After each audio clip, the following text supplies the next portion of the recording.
Antes que nada, gracias por la invitación. Me toca romper el hielo, cambiamos de tema. Salimos del lo coronario, la verdad que fue intensa la charla. Hacía tiempo que no me pasaba tantas horas hablando de coronario. Mi práctica diaria hoy está más abocada a las imágenes, como Adrián un poco y como Ale Mereta. Y mi tiempo lo embebo en eso, pero bueno, hoy me tocó más parte clínica, que también la tenemos. Como dijo Fabricio, en el instituto también, en el ICBA, hacemos muchas cosas, no solamente nos dedicamos a imágenes exclusivamente, sino tenemos parte clínica. Participamos de semanas en clínica de internación, como cardiólogos también, porque lo somos. Y tenemos también parte de gestión, administración, de cada uno desde su lugar. El doctor Lasarte, gracias por la invitación, especialmente tuvimos contacto directo y nada, muy agradecido. Gracias por la visita al instituto, la verdad que súper, me llevé una gran impresión. Un poco hablábamos con la jefa de unidad coronaria, lo bien que está y la verdad que tienen todo, son competitivos con cualquier centro de Buenos Aires o de la Argentina para mí, y he visto los equipos, la verdad que nada. Y hoy me enteré que tienen residencia, los felicito por eso, porque para mí eso le da un nivel superlativo a la práctica diaria. Los residentes exigen y nos hacen estudiar para poder enseñarles, nos ponen a prueba y eso nos mantiene activos. Y siempre uno cuando va a una clínica donde hay residencia es diferente en las clínicas que no hay residencia. Así que nada, felicitaciones por eso, me parece que es un gran punto. Doctor Lasarte me pidió hablar de carótidas. Nosotros presentamos esto en el Update del ICBA, hacemos todos los años un update de temas clínicos, de imágenes, de hemodinamia, quirúrgicos, y este fue un tema que tratamos. Discutimos en parte lo que tiene que ver con la última guía de enfermedad carotídea presentada por la Sociedad Europea de Cirugía Vascular, y un poco de eso vamos a hablar. También voy a mostrarles un poco de lo que hacemos en el ICBA, en nuestros día a día. Y nada, y después discutiremos. También les presento un trabajo que hicimos hace poquito y que presentamos en el Congreso de Medicina Vascular Americano. Y nada, después discutiremos un poco si da el tiempo. Como novedades a desarrollar sobre la guía, vamos a hablar de enfermedad carotídea en pacientes asintomáticos, aterosclerótica, la guía está basada en eso. Enfermedad aterosclerótica en pacientes sintomáticos, los nuevos conceptos que trae la guía y nuestra experiencia en el ICBA para poder compartir con ustedes y que ustedes también nos cuenten la suya, que es interesante. Vamos a hablar punto por punto. Esto no hay mucha evidencia, no es la enfermedad coronaria, ni crónica ni aguda. Esto es enfermedad carotídea y hay mucha discusión todavía. Uno cuando veía la guía, en ciertos puntos que les voy a decir, nos agarraba un poco de desazón porque decíamos siempre, seguimos hablando de lo mismo y no podemos avanzar en indicaciones o en niveles de evidencia. Con respecto a pacientes asintomáticos, el tratamiento médico, cuando tiene que ver con antiplaquetarios, la aspirina está indicada como un cambio en la indicación 2A nivel de evidencia C. En pacientes que tienen más del 50% de obstrucción, se recomiendan bajas dosis de aspirina para prevenir un infarto o un evento cardiovascular. A su vez también como nueva indicación en aquellos pacientes que tienen intolerancia a la aspirina, se recomienda dar clopidogrel, y si hay intolerancia a los dos, se puede dar dipridamol. No disponemos de dipridamol viral en Argentina, pero en otros países sí. Como otra nueva indicación, los pacientes que fueron a endarterectomía deben recibir aspirina a bajas dosis porque es mejor que altas dosis, nivel de evidencia 1B. Y a su vez también en aquellos pacientes que fueron a stent carotidio, acá no sufrió cambios la guía, ¿sí? Se recomienda la terapia dual, antiplaquetarios con aspirina y clopidogrel. Cuando el paciente tiene una intervención programada con stent es dar 3 días antes clopidogrel 75 miligramos y si es una urgencia hacer una carga de 300 miligramos y continuar la terapia dual por lo menos durante un mes y después continuar. Acá la guía no recomienda si con clopi y con aspirina, entendemos que todavía no está decidido ese punto. En nuestro centro seguimos con aspirina en pacientes asintomáticos que no tuvieron un stroke. En contexto de dislipidemia, hablamos recién de la importancia de las estatinas. Estos pacientes tienen enfermedad carotídea, pero seguramente tienen enfermedad coronaria, así que se tratan de la misma manera, ser intensivos en la terapia con estatinas, bajar el nivel de LDL. Si los pacientes fuesen intolerantes a las estatinas, podríamos usar ezetimibe, y si hubiese intolerancia también al ezetimibe, ingresa como nueva evidencia los PCK9. El estudio Fourier demostró beneficio versus estatinas, una clase 2AC, todavía baja, ¿sí? Pero bueno, empiezan a entrar en este territorio nuevas drogas que disponemos, que como dijimos recién, bastante imposibles de llegar. Acá uno de los puntos que nos trajo de sazón, que dije anteriormente, pacientes asintomáticos, la discusión de todos es a quién tratamos y cómo los tratamos. Todos esperamos el estudio, el CREST-2, es un estudio que está randomizando pacientes tratamiento médico, 80% de obstrucción, tratamiento quirúrgico, tratamiento con stent endovascular. Se piensa que se va a publicar, ya terminó la fase de randomización, se va a publicar quizás el próximo año, a mediados o fin de año. Creemos que ese estudio nos va a poder decir más o menos qué tenemos que hacer, tratamiento médico o intervención, pero por ahora la guía no plantea cambios, ¿sí? Podemos indicar endarterectomía en pacientes asintomáticos con más del 60% de obstrucción, o también podemos indicar tratamiento endovascular con stent, siempre y cuando demostremos en el centro una tasa de eventos menor al 3%, tanto para stroke o para muerte, y a su vez también que el paciente tenga expectativa de vida más de 5 años. ¿Qué agrega nuevo? Bueno, esa tabla que viene al costado, esa tabla de todo lo que tiene que ver con la caracterización de la placa, tanto comportamiento clínico como imagenológico, y ahí es donde empezamos a jugar para poder quizás mejorar el riesgo de nuestro paciente a tener un stroke en los pacientes principalmente asintomáticos. Así que buscamos, quizás ya todos lo conocemos, más que nada analizar stroke o isquemia ipsilateral o infartos, perdón, ipsilateral a la carótida comprometida, estenótica. Analizar la progresión de placa, acá ponen más del 20%, tanto con angiotomografía o con Doppler un poco más difícil. Analizar el área de la placa por ultrasonido, analizar la hemorragia intraplaca por resonancia, analizar también las características del eco, anecoicas o hipocoicas, uniformes o heterogéneas, todos caracterización de placas inestables o placas vulnerables, y a su vez también buscar con Doppler transcranial monitoreo en búsqueda de embolias o microembolias. Y por último, hay un aumento del riesgo de stroke en pacientes que ya tuvieron un stroke contralateral. Todo esto haría que podamos sumar el riesgo del paciente, principalmente en el asintomático, el que no sabemos si tenemos que tratarlo o no tratarlo quirúrgica o endovascularmente. Bien, con respecto a los sintomáticos, acá no hay muchas novedades, solamente cambios de evidencia, pero sí se sabe que los pacientes que están sintomáticos y que no han sido considerados para endarterectomía o para terapia con stent, se debe indicar terapia con aspirina y clopidogrel por lo menos por 21 días y después continuar con clopidogrel. Acá sí son un poco más fuertes en la indicación. Después, si los pacientes fuesen intolerantes a la aspirina o al clopidogrel, se puede indicar monoterapia con dipiridamol, como dijimos antes, y acá entra una nueva droga, el ticagrelor, en este grupo de pacientes, explicado por el estudio Sócrates, donde demostró evidencia en el stroke agudo versus la aspirina, así que disponemos en pacientes intolerantes, de una nueva droga como el ticagrelor con nivel de evidencia 1B. Bien.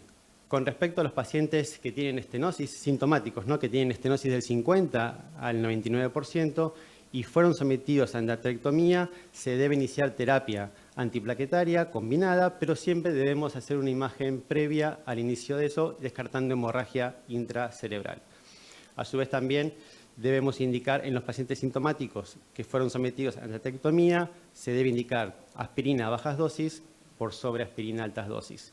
Y por último, en aquellos pacientes que son intolerantes a la aspirina o al clopidogrel, se puede indicar dipiridamol y acá no entra el juego el ticagrelor, acá hay un nivel de evidencia 1C. Bien.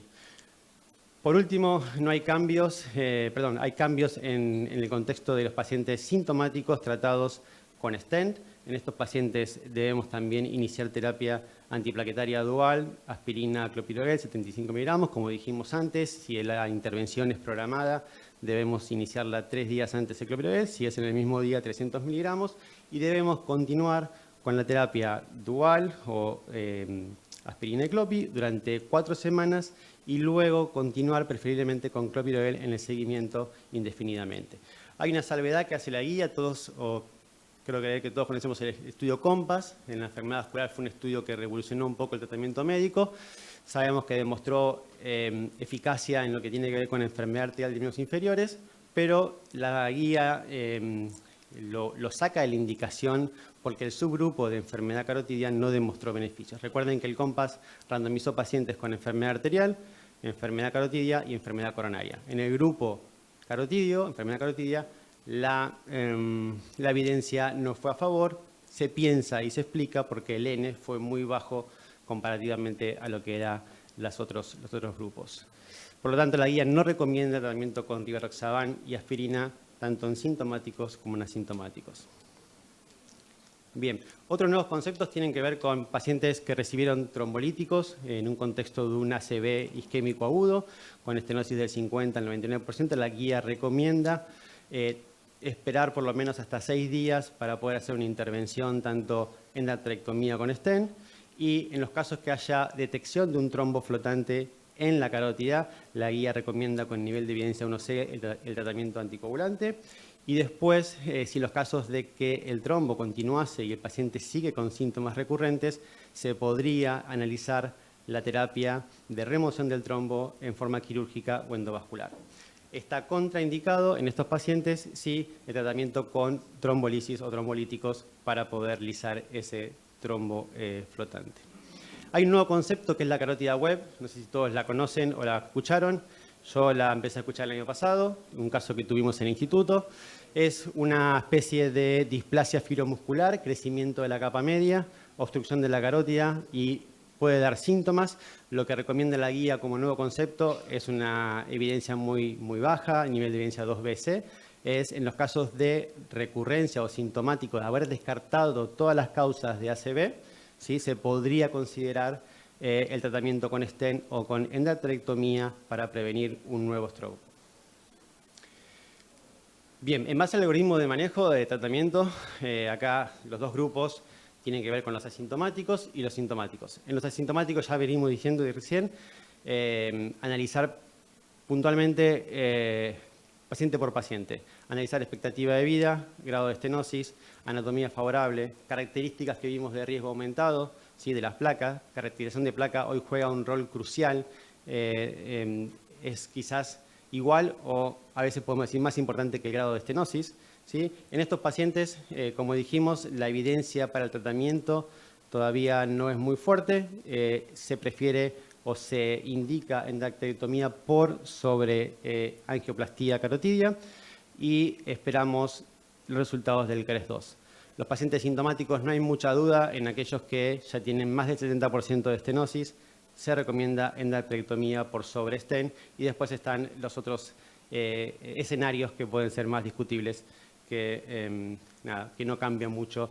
Lo importante es que todavía la guía está indicando endarterectomía un paso más arriba que la angioplastía. Con respecto a eso, me parece que si bien la guía está presentada ahora, este año, en marzo de este año, la evidencia reciente de los últimos 2 años, si bien no es mucha, pero se empieza a ver como en este trabajo, el ACST2, donde trabajamos en el ICVA randomizando pacientes, analizaron stent versus endarterectomía y lo que han demostrado en estos dos grupos es que en el seguimiento de 5 años no hay evidencia de diferencias en tasa de eventos. Empezamos a ver esto, que parece ser que la angioplastía es igual o similar de seguridad que la cirugía, y también lo evidenció este trabajo publicado por la Mayo Clinic en la revista de cirugía vascular americana, donde hicieron lo mismo, juntaron 2 trabajos, hicieron un análisis de 2 trabajos donde se randomizaron pacientes para endarterectomía y para stent carotidio, 2.500 pacientes, estenosis más del 70% asintomáticos, y buscaron un endpoint primario compuesto y vieron que en ese compuesto, en 4 años de seguimiento, no hubo diferencias significativas en lo que fue tasa de eventos. Así que importante cambiar un poco este chip de que la cirugía es mejor que la angioplastía. Me parece que entendemos que tiene que ver mucho con lo que hace cada centro y la experiencia de cada uno. Por eso, un poco de nuestra experiencia, el ICVA es un centro de mucha cirugía, y de poca angioplastía. Durante muchos años nos abocamos más a la endarterectomía porque los resultados eran buenos y no tanto a la angioplastía, y dejábamos los casos de angioplastía para pacientes de muy alto riesgo quirúrgico, o sea, pacientes de riesgo aumentado. Por lo tanto, quizás cuando analizamos los dos grupos, los pacientes a angioplastía les puede ir peor porque son pacientes más comórbidos que los que iban a cirugía. Pero poco para ver comparativamente qué hicimos, y juntamos pacientes del 2011 al 2018. Esto lo hizo el grupo de cirugía, o sea que puede estar un poco también sesgado, pero también hay un sesgo por lo que dije anteriormente, por cómo tiene el centro su dirección de tratamiento, más para la cirugía. Bueno, lo que buscaron en 608 pacientes que se trataron de 2011 al 2018. Eran todos pacientes que estaban con enfermedad carotídea sintomática o asintomática. Se hizo un seguimiento de 24 meses y se analizó como objetivo principal evaluar la morbimortalidad asociada de cada procedimiento, y objetivos secundarios evaluar las complicaciones a corto plazo, mediano plazo y la necesidad de reintervenciones dentro de los 2 años. De estos pacientes, 529 fueron para cirugía y 79 solamente para angioplastía. Fíjense, ya la diferencia es importantísima. De ellos, el 75% en ambos grupos estaban asintomáticos, el 25% estaban sintomáticos, y los síntomas de stroke fueron para ambos casi del 4.7% y para AIT del 20%. Las lesiones tratadas fueron del 80 al 95% para ambas técnicas, del 71,9%, y las críticas del 26%. De los resultados, lo que se puede describir a grandes rasgos es que complicaciones neurológicas se vio más frecuente, ¿sí? en variables porcentuales, ¿sí? 2,5% de tasa de eventos neurológicos en el grupo STEM contra 1,7% en el grupo quirúrgico, pero sí se vio más complicaciones cardiovasculares en el grupo quirúrgico, especialmente relacionadas a la hipertensión de mal manejo postoperatorio, y no tanto así en el grupo carotidio o stent.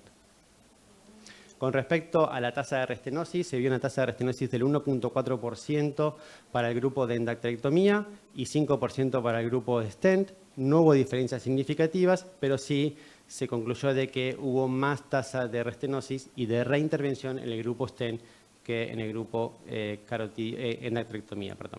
Y con respecto a mortalidad, no hubo, la tasa de mortalidad cardiovascular para ambos grupos fue muy baja, no hubo diferencias, pero sí hubo diferencias en la tasa de mortalidad global, ¿sí? Cualquier causa fue del 1% para los quirúrgicos y del 9% para el grupo STEM, bastante alto, pero me parece que esto es un sesgo porque son poblaciones muy diferentes, solamente es un descriptivo de lo que nos pasó. La idea es ahora hacer una segunda fase de 2018 al 2023 para ver qué está pasando, porque están cambiando un poco las indicaciones. No somos tan quirúrgicos como éramos antes.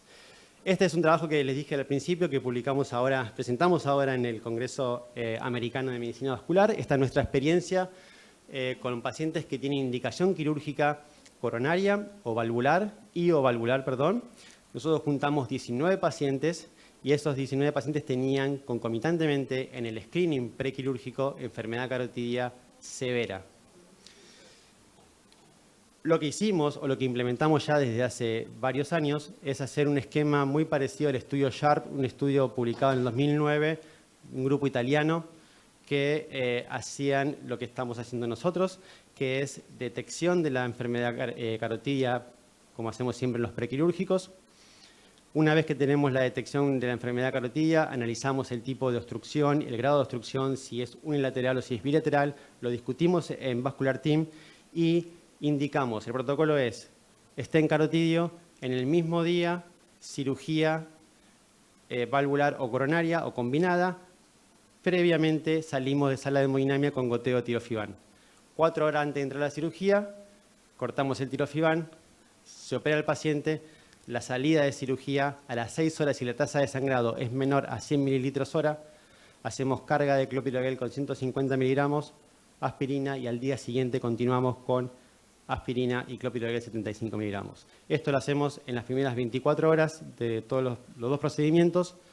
Hasta ahora lo que evaluamos es, en estos 19 pacientes, buscamos como eventos infarto, stroke y mortalidad. Y tuvimos solamente un evento que fue mortalidad de causa cardiovascular. No tuvimos ni tasa de infarto ni tasa de stroke, que me parece que el de stroke es lo más importante. Así que esta es nuestra experiencia. Quizás la población es chica, pero bueno, es una indicación difícil, muy difícil de conseguir, pero cuando nos pasa no sabemos qué hacer y es una discusión bastante ardua. Los pacientes principalmente tenían, lo importante es que tenían estenosis bilateral carotídea 60%, más de la mitad. Los pacientes en nuestro centro la cirugía coronaria es sin bomba, lo cual la parte hemodinámica es un poco mejor manejo. A veces la coronaria derecha, si no hay que revascularizarla, es mejor porque no hay que luxar el corazón y el paciente no es hipotensa. Entonces tiene toda una técnica que siempre está destinada a preservar lo hemodinámico para no generar hipoflujo cerebral. Resultados, me parece interesante mostrárselo porque nada, es lo que hacemos y nos fue bien hasta ahora, esperemos que sigamos así. Como conclusiones, implementar la caracterización de placa como un dato más en la decisión de una intervención me parece que es crucial hoy en día. Tenemos que pedir como cardiólogos clínicos el informe de la placa, no solamente es estenosis, sino que nos digan cómo es la placa, porque no es una placa cálcica que una placa blanda. En pacientes con estenosis significativa y asintomáticos, todavía no está clara la evidencia, esperamos el resultado del CREST-2, como dije anteriormente. Las guías proponen endarterectomía por sobre la angioplastía como técnica de intervención, pero sabemos que las nuevas evidencias empiezan a mostrar que la angioplastía es una intervención segura y de baja tasa de complicaciones, y me parece que es crucial esto de implementar el grupo de trabajo vascular o Heart Team o como quieran llamarlo, porque nos permite llegar a decisiones más exactas cuando la evidencia todavía no es tan clara y robusta. Muchas gracias.